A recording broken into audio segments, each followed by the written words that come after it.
पूरी दुनिया में तेल गैस के भयंकर क्राइसिस की चर्चा है। भारत में तो घर घर गली चौराहे में गैस सिलेंडर की चर्चा हो रही है।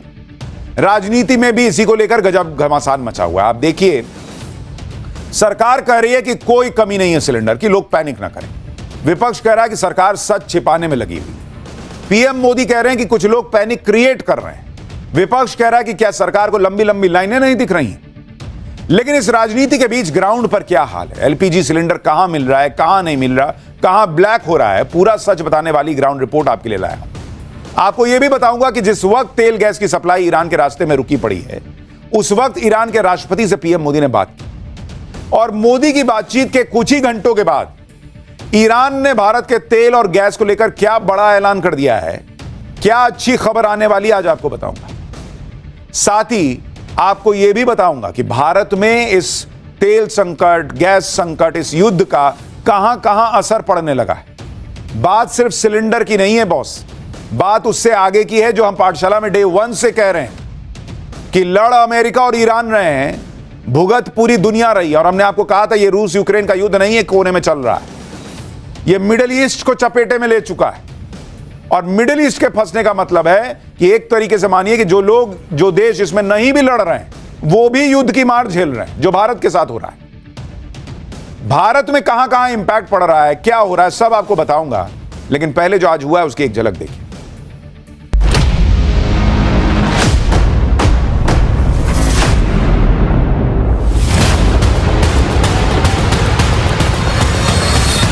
आपने ही पहले सिलेंडर पे शिफ्ट किया सबको, अब सिलेंडर नहीं मिलेगा तो आदमी कहाँ जाएगा, किस पे खाना बनाएगा, कैसे खाना खाएगा। 8 बजे से खड़े हैं जी, हम बहुत परेशानी है। ऑनलाइन बुक ही नहीं ले रहे हैं, हम बंद कर दिया इन्होंने ऑनलाइन बुक। आके बैठे बड़े भाई, 7 बजे से आके बैठे हैं, कोई खुल ही नहीं रहा अभी।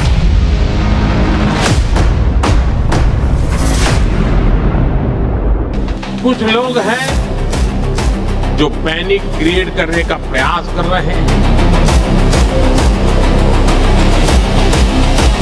दुनिया के कई देशों के शीर्ष नेताओं से मेरी इसको लेकर बातचीत हुई है।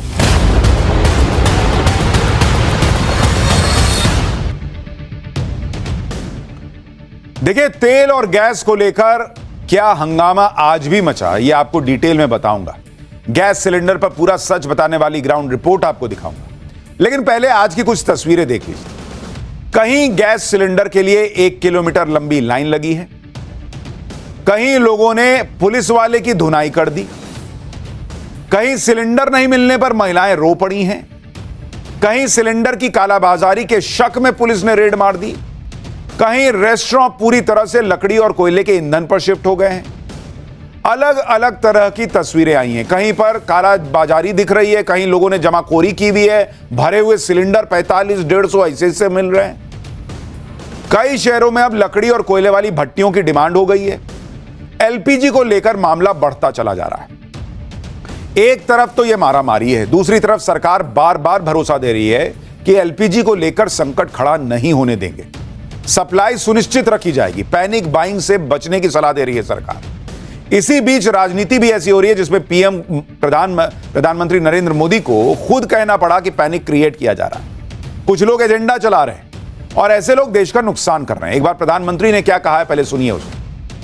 साथियों, आजकल बहुत चर्चा एलपीजी को लेकर हो रही है। कुछ लोग हैं जो पैनिक क्रिएट करने का प्रयास कर रहे हैं, अपना एजेंडा चलाना चाहते हैं। मैं इस समय उन पर राजनीतिक टिप्पणी नहीं करना चाहता, लेकिन इतना जरूर कहूंगा कि ऐसा करके वो जनता के समक्ष खुद को एक्सपोज हो ही रहे हैं, पूरे देश का भी बड़ा नुकसान कर रहे हैं। पीएम मोदी का यह बयान सुनकर विपक्ष भड़क गया। संसद के अंदर और संसद के बाहर विपक्ष ने सिलेंडर वाले पोस्टर लेकर प्रदर्शन किया।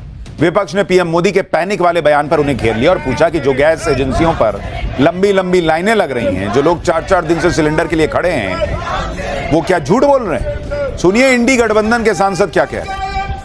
नहीं क्रिएट नहीं कर रहे हैं। सरकार से पूछा जा रहा है कि सरकार की क्या तैयारी है, क्योंकि जो वीडियोस सोशल मीडिया के माध्यम से सामने आ रहे हैं और जहां न्यूज के माध्यम से भी सामने आ रहे हैं, वहां दिखने को मिल रहा है कि लोग लंबी लंबी कतारों में खड़ा। तो सरकार समझे कि दिक्कत है और इसे सुलझने के सरकार क्या कर रही है, ये स्पष्ट रूप से अपनी बात को रखे। क्या प्रधानमंत्री जी अखबार नहीं पढ़ रहे हैं?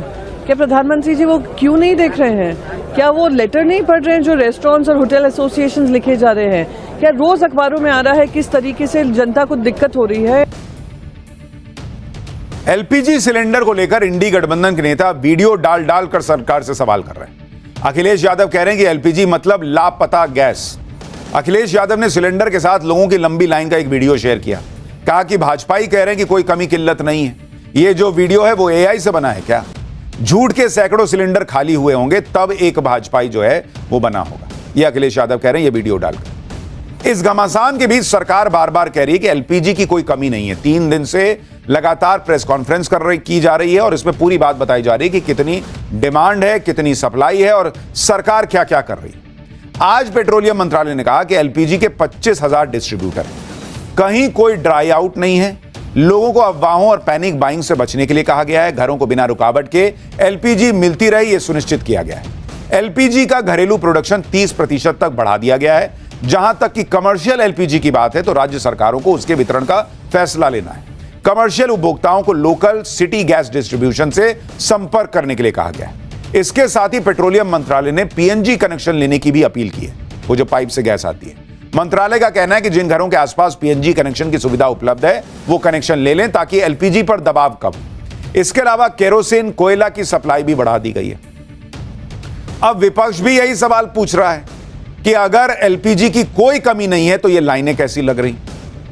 अगर एलपीजी की कोई कमी नहीं है तो केरोसिन की सप्लाई क्यों बढ़ा रही है सरकार? और अगर एलपीजी की कोई कमी नहीं है तो कमर्शियल सेक्टर में कटौती क्यों करनी पड़ रही है? यानी बार बार यह कहा जा रहा है, और जो मैंने आपसे पाठशाला में कल भी कहा था कि समस्या पूरी दुनिया में आई हुई है बॉस, तो भारत कैसे अछूता रह जाएगा? और इसीलिए लोगों को जो दिक्कत आ रही है, लोग कहा जा रहा है पैनिक बाइंग कर रहे हैं। पैनिक बाइंग नहीं कर रहे हैं, इसको सिक्योर बाइंग कह रहे हैं लोग कि भाई हम भी तो एक सिलेंडर कम से कम अपने पास रख लें। पेट्रोलियम मंत्रालय ने लोगों से अपील की है कि वो रिफिल के लिए ऑनलाइन बुकिंग करें, डीलर के यहां भीड़ मत लगाई। कई लोग कह रहे हैं कि भाई वहां कोई फोन ही नहीं उठा रहा है। बहुत सारे लोग ट्विटर पे लिख रहे हैं, बहुत सारे लोग कैमरे पे बोल रहे हैं। सुनिए पेट्रोलियम मंत्रालय ने और क्या क्या बताया है, फिर आपको ग्राउंड रिपोर्ट्स दिखाऊं। एलएनजी सप्लाईज का कोई शॉर्टेज नहीं है। जैसा मैंने आपको पहले बताया, हमारा crude inventories are very high, are in good position. Our refineries are working at 100% capacity और मोर। हमारी रिफाइनरीज की inventories are fine, so is the LPG. So LPG की शॉर्टेज नहीं है। Now if you are talking about the LPG, the bottom line is that, I mean, the more important point is whether we are able to supply LPG to the domestic consumers or not, and the answer is yes. देखिए, LPG को लेकर पिछले कुछ दिनों में जो हालात बने उनमें एक बात यह भी है कि एलपीजी की डिमांड 40 से 50% बढ़ गई। इससे कोई इनकार नहीं कर सकता कि लोग खरीदने आ रहे हैं, जिनको अभी इमीडिएटली भी नहीं जरूरत है, वो थोड़ा सा बचा के लिए रखना चाहते हैं, एक सिलेंडर कम से कम भर के रखना चाहते हैं। और इसमें लोगों की गलती नहीं कह सकते आप, क्योंकि जिस तरह के हालात हैं युद्ध के, हर आदमी चाहेगा कि भाई इमरजेंसी में एक सिलेंडर तो भरा के रखें, कल को नहीं मिला फिर क्या करेंगे? सरकार ने जो आंकड़ा दिया है उसके मुताबिक सामान्य दिनों में, देखिए सरकार क्या कह रही है कि सामान्य दिनों में कितनी बुकिंग होती है। सामान्य दिनों में नॉर्मली, जब कोई ऐसा पैनिक नहीं है, सामान्य दिनों में जो बुकिंग होती है एलपीजी की, वो सरकार कह रही है कि वो होती है 55,70,000 per day. 55,70,000 cylinder per day almost रोज बुक होते हैं जब नॉर्मल है। 12 मार्च को बुकिंग कितनी हुई, जब कहा जा रहा है कि भाई दिक्कत होगी? 12 मार्च को यानी कल 75,70,000 सिलेंडर बुक हुए पर डे। यानी सीधे सीधे अगर आप देखिएगा तो रोजाना, और डिलीवरी कितनी होती थी युद्ध से पहले? डिलीवरी 50 लाख की थी पर डे। सरकार कह रही है कि आज भी हम 50 लाख पर डे डिलीवर कर पा रहे हैं, लेकिन चूंकि 75 लाख की बुकिंग हो गई तो ये जो 25 लाख एक्स्ट्रा हो गया, 25 लाख प्लस एक्स्ट्रा हो गया। सरकार कह रही है हम 50 लाख तो दे रहे हैं रोज की तरह, लेकिन ये 25 लाख एक्स्ट्रा आया है तो ये कहीं कहीं नहीं मिल पा रहा, इसलिए लाइन दिख रही है। सरकार का दावा है कि सामान्य दिनों में जितनी सिलेंडर की बुकिंग होती थी, अब बुकिंग उससे ज्यादा बढ़ गई। 9 मार्च के बाद इसमें लगातार जंप आया और इसी को लेकर सरकार का दावा है कि ये पैनिक पैटर्न है। सरकार का कहना है कि लगभग 50 लाख सिलेंडर हम पहले भी डिस्ट्रीब्यूट करते थे, आज भी कर रहे हैं। लेकिन विपक्ष इस थ्योरी को सीधे सीधे खारिज कर रहा है। सुनिए कांग्रेस और आरजेडी के सांसद क्या कह रहे हैं। सिलेंडर लोगों को नहीं मिल रहे हैं, गैस एजेंसियों के पे टेलीफोन करते हैं, लोग टेलीफोन नहीं उठा रहे हैं, वहाँ पे बुकिंग हो नहीं रही है, डिलीवरी हो नहीं रही है, और इसलिए ये लोग इस सरकार को कटघरे में खड़ा करेंगे। आज भी मैं कहूँगा प्रधानमंत्री जी थोड़ा वेश बदलिए। Denial is not a good instrument. सबको साथ लीजिए और स्वीकार करिए कि दिक्कत है, परेशानी है। देखिए एक चीज तो है, डिमांड बढ़ गई है, ये तो कोई इनकार नहीं कर सकता। संकट दुनिया में है, इससे कोई इनकार नहीं कर सकता। लेकिन जैसा सरकार कह रही है कि भाई हम तो देने के लिए तैयार हैं, जितना एक दिन में देते थे उतना ऑलरेडी दे रहे हैं, डिमांड बढ़ी है उसको भी मैच कर लेंगे, कमी नहीं है। लेकिन डिमांड अगर मैच नहीं भी हो पा रही तो जो लोगों की शिकायत है कि कई बार उनको बुकिंग में दिक्कत आ रही है, कई बार कोई फोन ही नहीं उठा रहा है, और ये सब जगह नहीं हो रहा है, लेकिन जहां जहां हो रहा है उसको भी मैनेज सरकार को करना होगा, वरना यही पैनिक फैलता रहेगा। इंडी गठबंधन पीएम मोदी पर सवाल उठा रहा है कि एलपीजी सिलेंडर को लेकर संकट साफ साफ है, लेकिन सरकार मान नहीं रही है। दूसरी तरफ सरकार कह रही है कि संकट नहीं है, पैनिक है। आज लगातार दूसरे दिन भी पीएम मोदी ने यही कहा कि पैनिक कांग्रेस का किया धरा है। आज वो असम के दौरे पे थे। गुवाहाटी में एक कार्यक्रम के दौरान उन्होंने कहा कि युद्ध के संकट के बीच कांग्रेस अफवाहें फैलाने में लगी। कांग्रेस ने एक बार फिर साबित कर दिया है वो किसी भी स्थिति में देश के प्रति ईमानदार नहीं है। आज युद्ध से बने संकटों के बीच भी कांग्रेस सिर्फ अफवाहें फैलाने और अपप्रचार करने में जुटी है।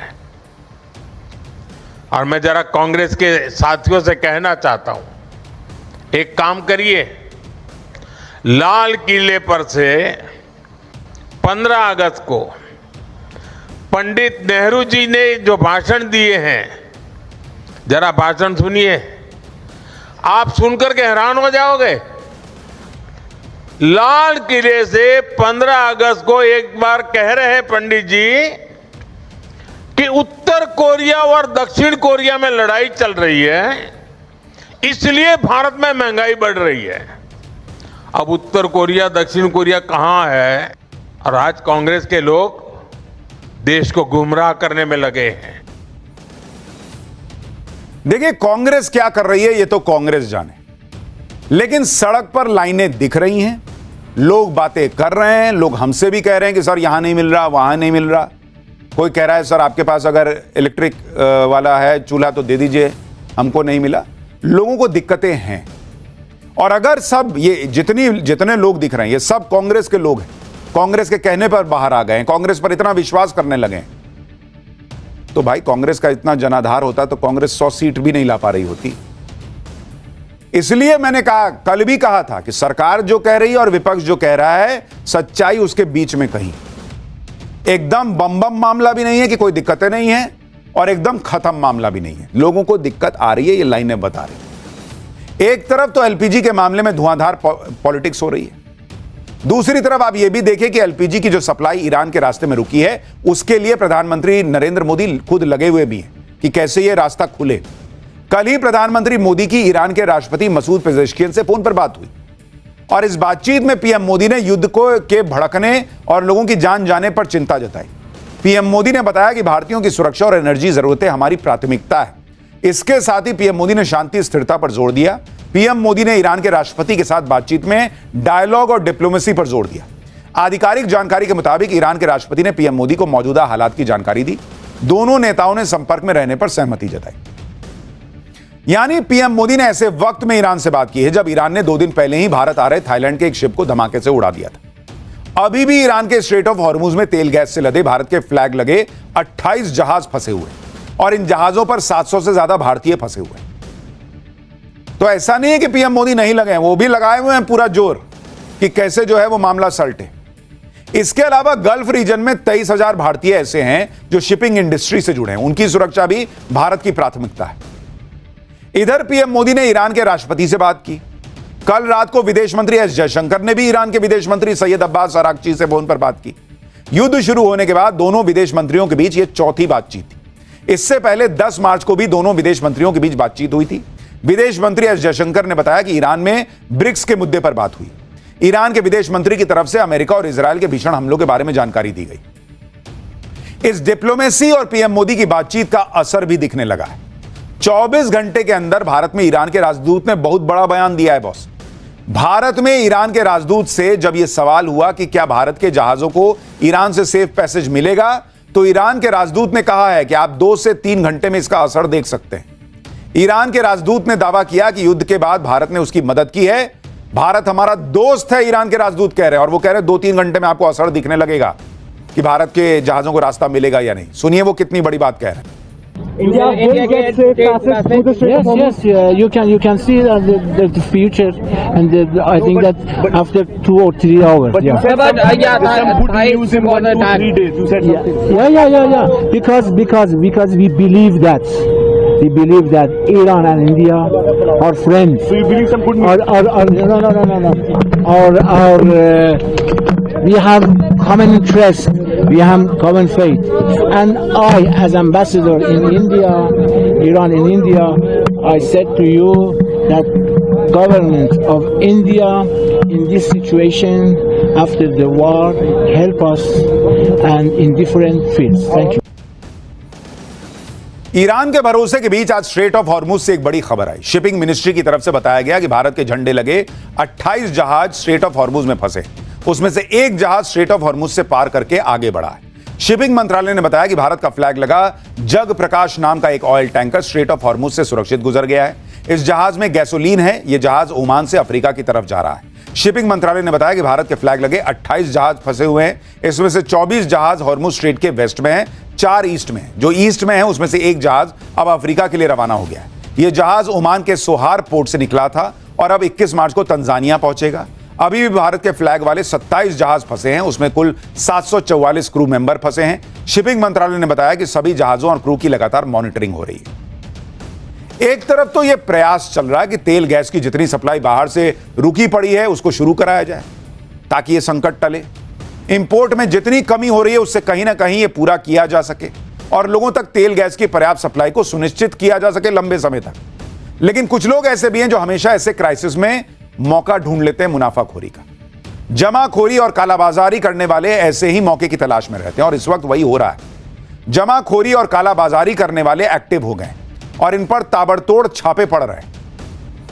यूपी से छत्तीसगढ़ तक और बिहार से बंगाल तक जमाखोरों पर एक्शन हो रहा है। बिहार के अररिया में पुलिस ने 250 गैस सिलेंडर जब्त किया है। उसकी तस्वीरें चलाइए। जो गैस सिलेंडर मिला है अलग अलग जगहों पे बॉस, अभी आपको तस्वीर दिखाऊंगा। अलग अलग जगहों पर जमाखोरी हो रही है। बिहार के अररिया में पुलिस ने 250 गैस सिलेंडर जब्त किए। तो यूपी के हापुड़ में समाजवादी पार्टी के नेता अब्दुल रेहान के घर से 55 भरे हुए सिलेंडर बरामद होने की खबर है। स्थानीय लोगों का दावा है कि अब्दुल रेहान ब्लैक में 2-2 हजार रुपए में सिलेंडर बेच रहा था। वहीं मध्य प्रदेश के बिलासपुर में पुलिस ने छापा मारा तो एलपीजी के 126 घरेलू सिलेंडर बरामद किए गए। जबकि कोलकाता में एक गैस एजेंसी पर सिलेंडर की कालाबाजारी के शक में पुलिस ने छापा मारा और रजिस्टर से स्टॉक का मिलान किया गया। जरा कोलकाता से ये ग्राउंड रिपोर्ट देखिए, तब तक मैं वो तस्वीरें भी आ जाएंगी, वो आपको दिखाता हूं। कोलकाता के एक इंडियन गैस एजेंसी में मौजूद है और फिलहाल यहाँ पर कोलकाता पुलिस की एनफोर्समेंट ब्रांच के अफसर जो है रेड कर रहे हैं। हम आपको तस्वीरों के माध्यम से दिखाना चाहेंगे। इसी इंडियन जो एजेंसी का दफ्तर है वहां पर कोलकाता पुलिस के जो अधिकारी है यहाँ पहुंचे हैं और तमाम चीजें चेक की जा रही कि उनके इन्वेंट्री में कितने गैस सिलेंडर है, कितने दिनों का बैकलॉग है और कहीं ब्लैक मार्केटिंग तो नहीं हो रहा है। इसको देखने के लिए क्योंकि कल ही जो राज्य सरकार है उनके तरफ से एसओपी जारी किया गया है और ये इंस्ट्रक्शन दिए गए हैं हर जिले के डीएम और एसपी को कि कहीं भी कोई होर्डिंग ना हो या फिर काला बाजारी ना हो, ब्लैक मार्केटिंग ना हो और सिलेंडर को बेचा ना जाए। इसीलिए जो है तमाम जगहों पर रेड चल रही है। दक्षिण कोलकाता के दक्षिणापर्ण में भी इसी एक इंडियन गैस एजेंसी के दफ्तर में फिलहाल रेड चला रहे हैं कोलकाता पुलिस के एनफोर्समेंट ब्रांच के अधिकारी। और बाहर का दृश्य देखिए, ये तमाम लोग जो है ये पता करने आए हैं कि आखिरकार कितने दिनों का बैकलॉग है और कितने दिनों में जो है मिलेगा। अगर जमाखोरी और कालाबाजारी होगी तो क्राइसिस और बढ़ता दिखेगा बॉस, क्योंकि इससे जिन्हें सिलेंडर वाकई में मिलने चाहिए वो नहीं मिल पाएगा। आप देखिए कि एक तरफ तो ब्लैक मार्केट में सिलेंडर बेचने वाले पकड़े जा रहे हैं, दूसरी तरफ ऐसे लोग हैं जो सिलेंडर के लिए रो रहे हैं। सबके पास इतना पैसा नहीं होता कि ब्लैक में सिलेंडर खरीदे। आम आदमी तो गैस एजेंसी के ही भरोसे रहता है कि वहां से तय रेट पर सिलेंडर मिल जाएगा।